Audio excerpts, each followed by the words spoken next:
ही अर्ज़ आहे तो दर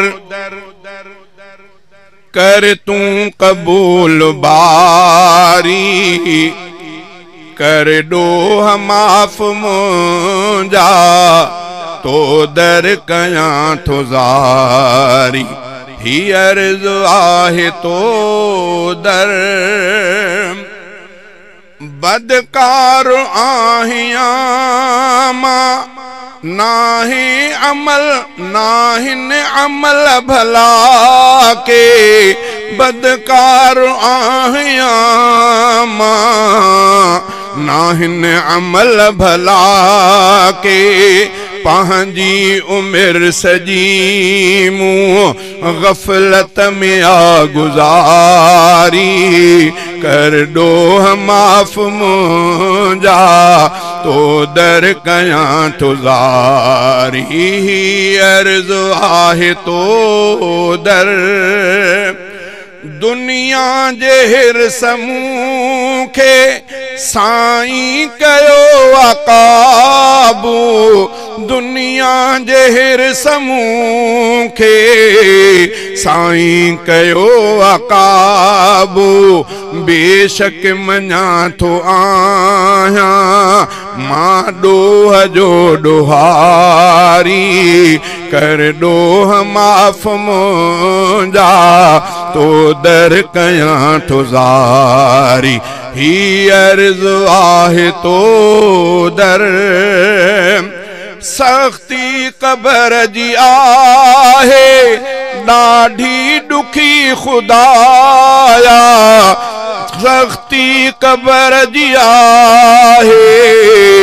ॾाढी ॾुखी खुदाया ताक़त न आ सहण जी कर पंहिंजी क़ुर्बदारी ताक़त न आ सहण जी कर पंहिंजी क़ुर्बदारी कर डोह माफ़ मुंजा तो दर कयां थो ज़ारी अर्ज़ आहे तो दर नागन विछुन जो घर आई सामी अजय जी सोढ़ी नागन विछुन जो घर आई सामी अजय जी सोढ़ी दंग ज़ोर सां हणन था तुरबत अंदर कंधारी कर डोह माफ़ मुंजा तो दर कयां थो ज़ारी ही अर्ज़ आहे तो दर कर तू कबूल बारी कर डोह माफ़ मुंजा तो दर कयां थो ज़ारी ख़ाइफ़ थियो जमाली तुंहिंजे कहर खां ॾाढो ख़ाइफ़ थियो जमाली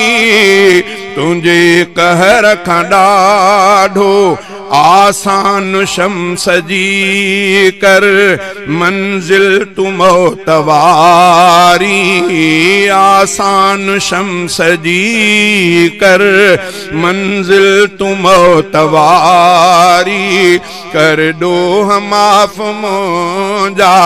तो दर कयां थो ज़ारी ही अर्ज़ आहे तो दर कर तू कबूल बारी कर डोह माफ़ मुंजा तो दर कयां थो ज़ारी ही अर्ज़ आहे तो दर।